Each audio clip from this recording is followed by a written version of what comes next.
Hello, and welcome to another episode of the Market Pulse series. My name is Rufas Kamau, Markets Analyst at FX Pesa. So as you all know, today is Thursday. We were expecting the CPI data report. It came in slightly slower than expected, but also significantly higher than the previous reading. So yes, there was some form of mixed reactions happening in the markets. So I think it's important we begin by looking at the CPI report. And once we go through that, then we can take on another step.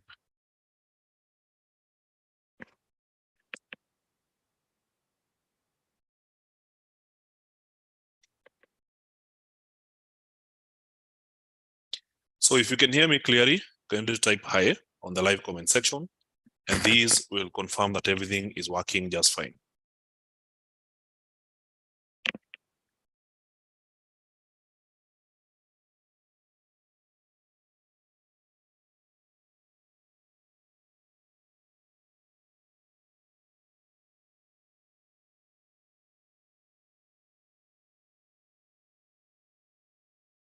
So this was the data point. We were expecting to see 3.0%. We were expecting to see 3.3%. The actual outcome was 3.2%. Of course, the previous reading was 3.0%. So this is the first time in a long time that we are seeing US inflation turn up towards the upper side. Notice that for 12 consecutive months, inflation has been moving downwards. And now for the first time, we are seeing inflation moving towards the upper side. And this is a big problem in the market. So a jump in inflation towards the opposite side means that the direction is not consistent with what the Fed is looking to achieve. And as a result of that, there's a potential that if we gain more support with more data, then we could be seeing a case where the Fed considers another interest rate hike. So if you go deeper and look at the actual data that was released, you can always check from here. Just click on the small graph here. Then click on the latest release. You'll get the actual report from the US Bureau of Labor and Statistics. So the CPI for all urban consumers rose 0.2% in July. And this was the same as the number that we saw in June. So nothing much of a difference. So the difference is in the base month. So this happened on a seasonally adjusted basis. The same increase as in June, the US Bureau of Labor Statistics reported today. So over the last 12 months, the all items index increased to 3.2% before seasonal adjustment. So the index for shelter was by far the largest contributor to the monthly all items increase, accounting for over 90% of the increase, with the index for motor vehicle insurance also contributing. So what we are seeing here is a big spike in inflation, but one individual item contributed over 90% of the increase. And this is basically the cost of shelter. So housing has been quite a problem in the US. It has been getting hotter and hotter with rental prices moving higher. And this is causing a strain on consumer budgets. But then if you look at other items within the CPI index, you'll notice for them prices have been going down, which is consistent with what the Fed is looking to achieve. But for the housing sector, it's quite a challenge. So if you look at these and you look at the month of July 2023, you'll notice that for all items, it was 0.2, food at home 0.2, food away from home 0.3, energy 0.2. We had, this is energy 0.1, energy commodities 0.3, we have gasoline all types 0.2, and then a big jump in fuel oil of 3.0%, negative 0.1 from energy services, which means that energy services are deflating. Utility piped gas service, negative 0.7. 2.0 is for all items less food and energy.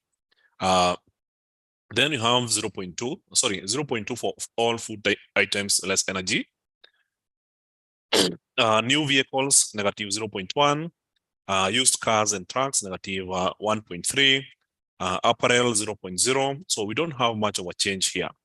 So the key thing is that housing was the big problem. which was up 0.4%. So if you look at the annual number, you'll notice that there's quite a big difference, especially for things around this area here, with energy being negative 12%, gasoline negative 20, fuel oil negative 19, and of course, this is fuel oil negative 26. The previous one was gasoline all types. So this big drop in energy prices have enabled the US to drop inflation back very close to the 2% target. So the previous reading was 3.0, and now you can see we have an average of 3.2%. So among the items that have maintained a price increase, we have, I would say, food away from home, which is up 7.1% on the year. We can also identify the services. We have the 7.7% here in shelter. And of course, transportation services are also up 9.0%. So looking at these, you can see that a majority of these indicators have really dropped towards the 2% target. But then there are some key sectors that have maintained high prices, and this has been identified as majorly food away from home, shelter, as well as services less energy services.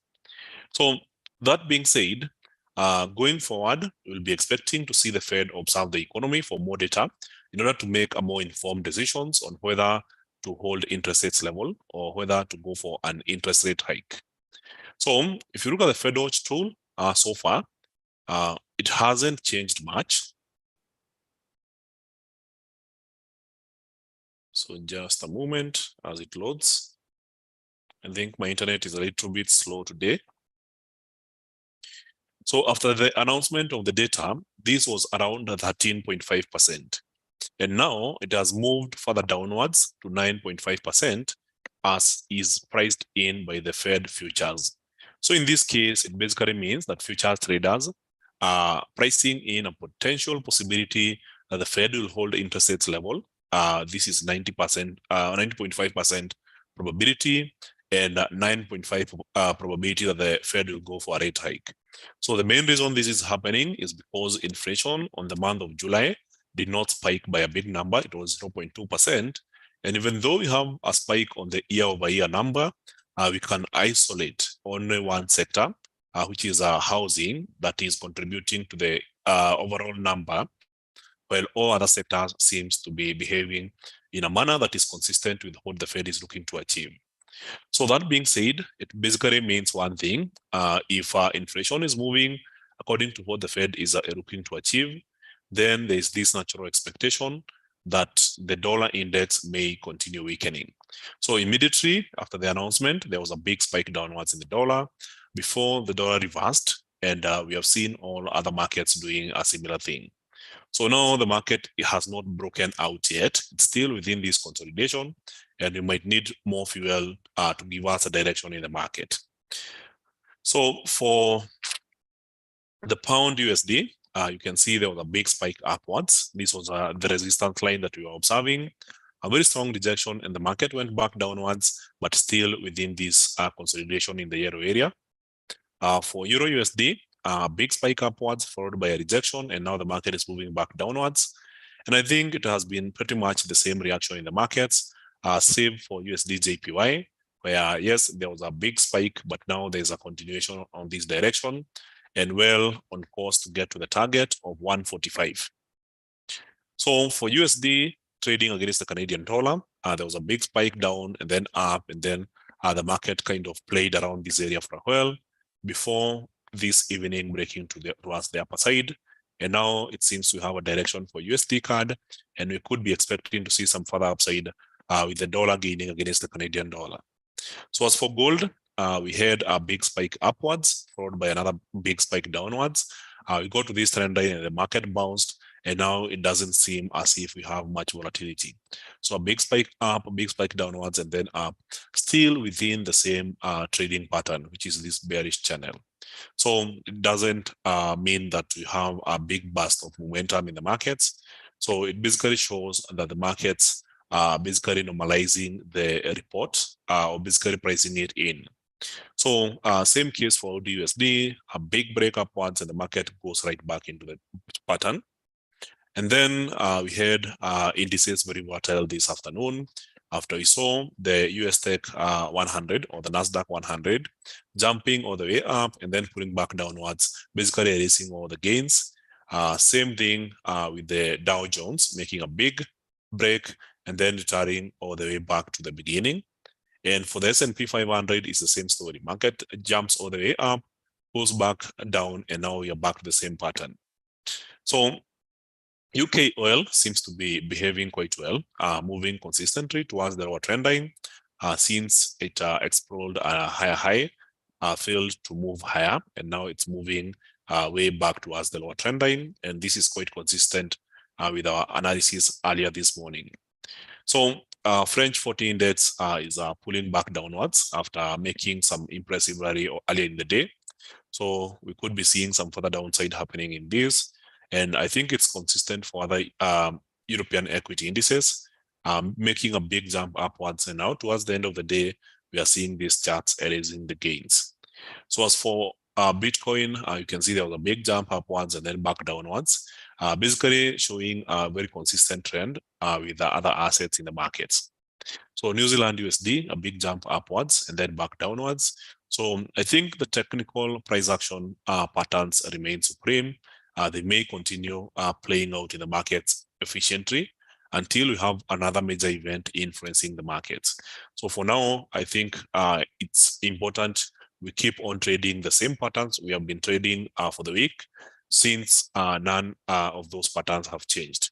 You can also see USD CHF, dollar losing immediately after the announcement of the news, recovering quickly, and now it's moving towards the upper direction, erasing the earlier losses that we had seen in the day. So I think this will be a pretty common theme for the day, and going right into tomorrow, where you see the markets consistently playing within the pattern they have been playing over the week. And as I had mentioned earlier in the morning, we are seeing these markets moving sideways. And with this sideways momentum, you can easily identify trading opportunities. For instance, for pound USD, after the big spike and rejection, it was easy to identify that the price is going back downwards. And now, as we are approaching the support level around 1.269, you observe to see if there's a reversal, then you go for a buy trade. If there's no reversal and there's a break, then you go for a short trade and target a lower price. So for Euro USD, it's the same thing. We just hit this particular resistance. Market was unable to continue in that direction and immediately reversed. And now you're headed towards the low of the day, 1.09647. So this now becomes a reality, and there's the potential that the euro will be headed back down here. So it's also important to note that for the Euro USD, it had broken this particular trend line. So this huge trend line here had already been broken early in the morning, and the market rallied all the way up. So the pullback here may see more of a retest of the breaking point. So there's a high likelihood we'll be seeing the euro weakening to the dollar up to the area where the breakout happened, or even towards the trend line at 1.09647. So if you have any questions, feel free to type them in the live comment section, and I'll be responding to them right away. Hi, Robbie. Hi, Molenga. I can see there's Vinod and Ruben. There's a lot of shots. Welcome to the session. Apollo, Malombe, Susan, and person naming themselves what's trending. Mike 254, welcome to the session. Can anyone trade without a broker? Yes, you can, but you won't get all the services that the broker provides. If you want to trade without a broker, it's a very manual process. You'd have to go to a Forex bureau, buy a couple of dollars, keep them somewhere, and then if they gain in value, then you go back to the same bureau and then sell your dollars or whatever currency you choose to trade. But then with all these automated features, there's a very huge advantage of trading with a broker, where you're able to make decisions instantly, get liquidity and very fast executions without a hassle. Hi Rufas, I had a pundit on Bloomberg see this data is inconsequential in relation to action by the Fed He said there are 2 more CPI data prints before the next FOMC meeting. Your thoughts? Yes, the next Fed meeting is on September. So today, being August, we are looking at the data that was that happened in July. So in September, we will have another data point, and this will be still US CPI inflation for the month of August. So that's one data point. The other data point that we will be looking into is the core PCE price index. So core PCE price index, there'll be one data point this month and another data point next month. So those are 3 data points. So what I've been saying is that we are trying to understand the whole picture by looking at each data point individually and then adding it to a cocktail of other data points. So since the last Fed meeting, we have had quite a number of data points. One data point is GDP. It was very strong. I think it was 2.4%. The other data point was core PCE price index. It came in very weak at 3.0%, indicating that inflation is moving in the right direction. Then we had jobs data. Number of jobs created in the month of July were lower than expected, showing softening job market conditions. But also, we also looked at the wage growth, and it was rising higher than expected, and that's a problem for the Fed. Then we also looked at the manufacturing and services PMI, which were still weaker within contractionary zone, and that's consistent with what the Fed is looking to achieve. And now we have the CPI, basically indicating that inflation is on the rise, not consistent with what the Fed is looking to achieve. But then we keep on adding these data points and putting them in a bowl or in a cocktail, and then we try to understand how that cocktail tastes. So if it's indicating more pressure that the Fed goes for another rate hike, then we trade in that bias. But then if it's indicating pressure that the Fed, let's say, hold interest rates level, then we trade with that bias.